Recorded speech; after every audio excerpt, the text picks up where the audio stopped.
you to know that in other places in the world, things are not quite as comfortable as they are here for us tonight, okay? So there are, this evening, 27 million people across the planet that are tonight in slavery.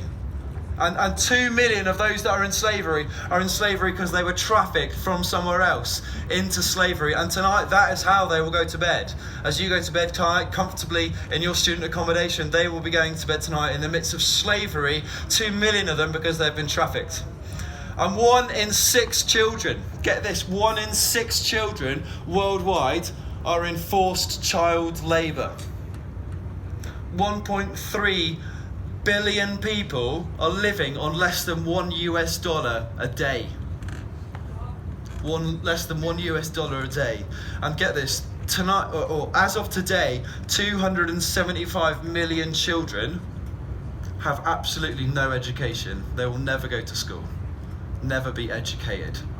47% of the Earth's forests have disappeared, and we have 11 years left to tackle climate change before we reap the repercussions of irreversible damage to our climate, which will have devastating impacts upon the world. That's the condition in which we find ourselves tonight on planet Earth as we are sat here this evening. That is the stuff that in reality is going on out there. And I know that it's just statistics and numbers, but in reality, the people that I'm talking about in those numbers, they're aunties and uncles, they're mothers and fathers, they're sons and daughters, they're brothers and sisters, they're real people with real stories, just like you are here tonight.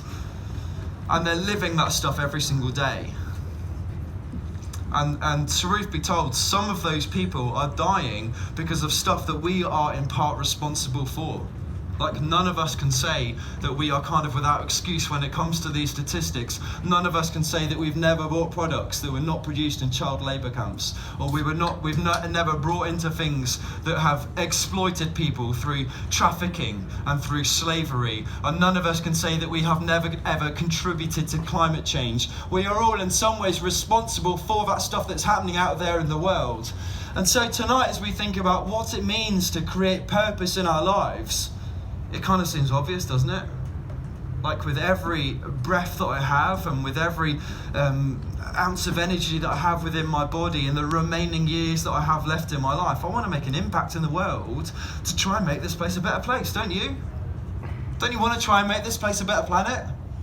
Yes. Yes, come on. We're in this together. Like, I would love to see, and I don't know if we ever will, but I would love to see in my lifetime those numbers and those statistics go down and not up.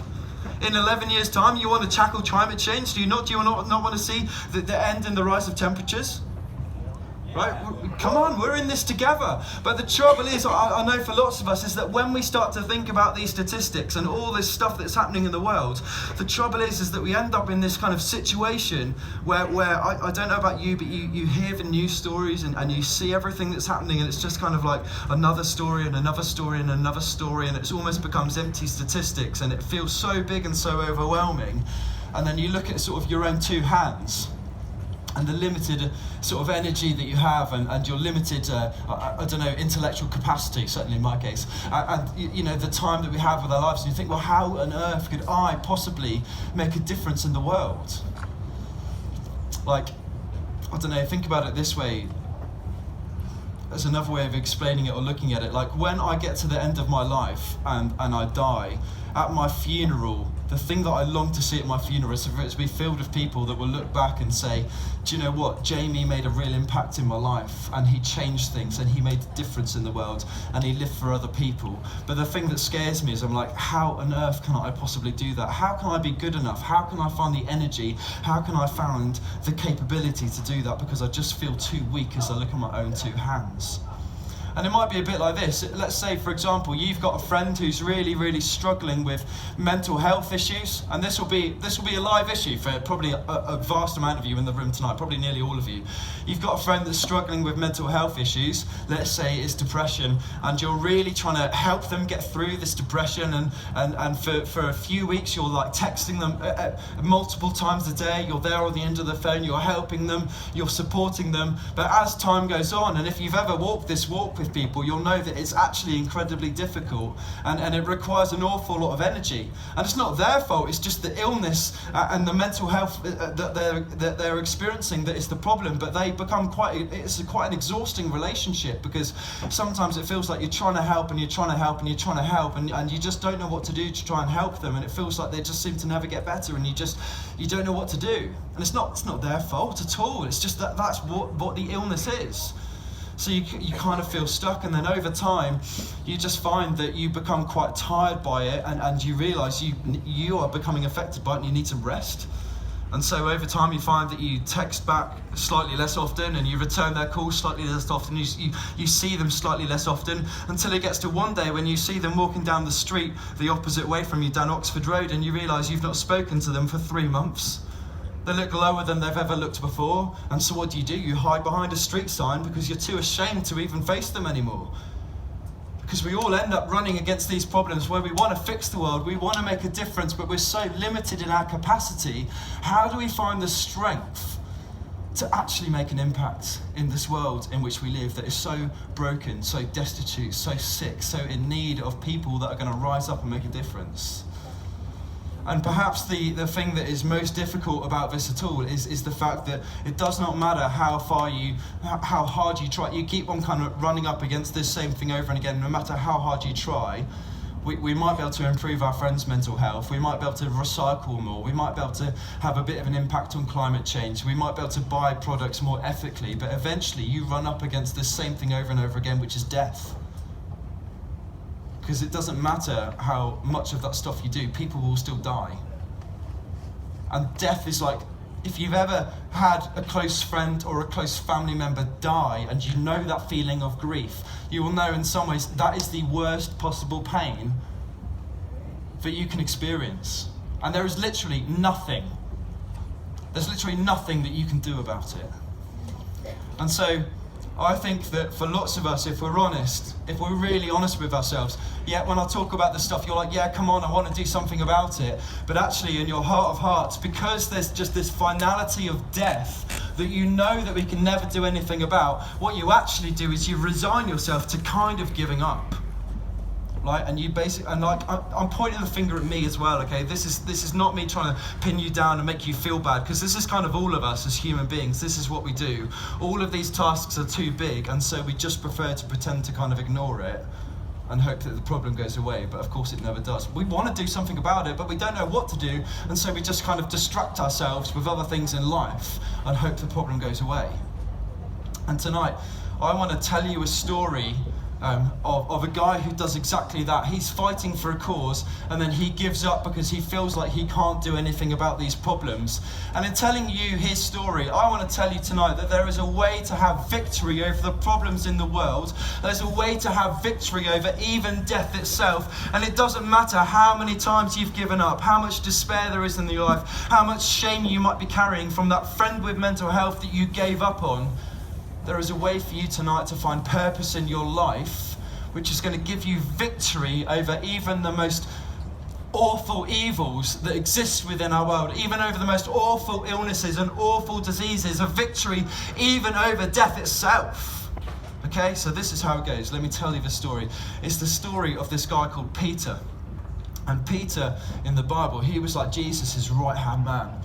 And as Jesus he was on this kind of fight in his own life. Jesus was fighting, and if you've been to some of the other evenings or lunchtimes, you would have heard some of the stories about Jesus. He was a guy that was like fighting against all kinds of different illnesses and sicknesses, and he was healing people. He was healing blind people. He was kind of helping those that were ostracized and on the edge of their society, and putting them back in. And he was rescuing all sorts of people from all sorts of walks in life.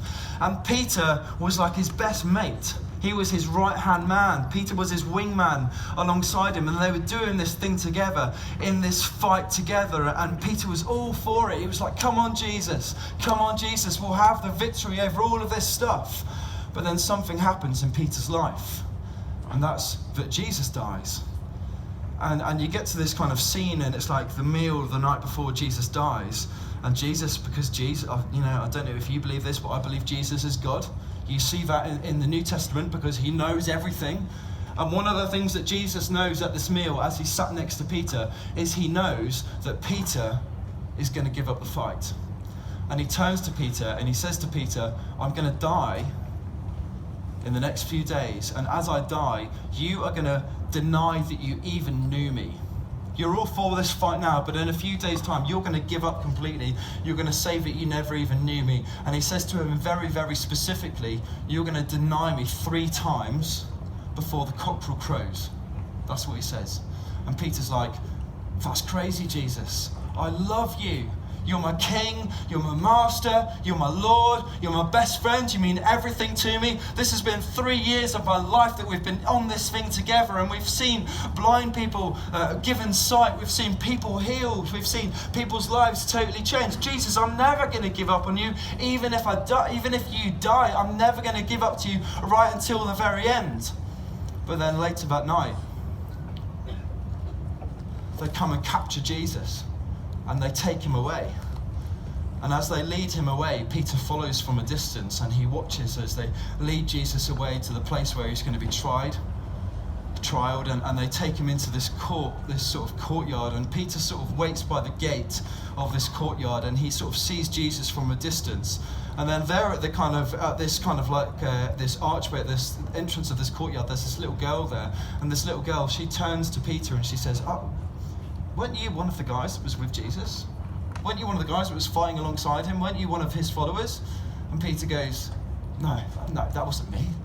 I'm not one of Jesus's followers.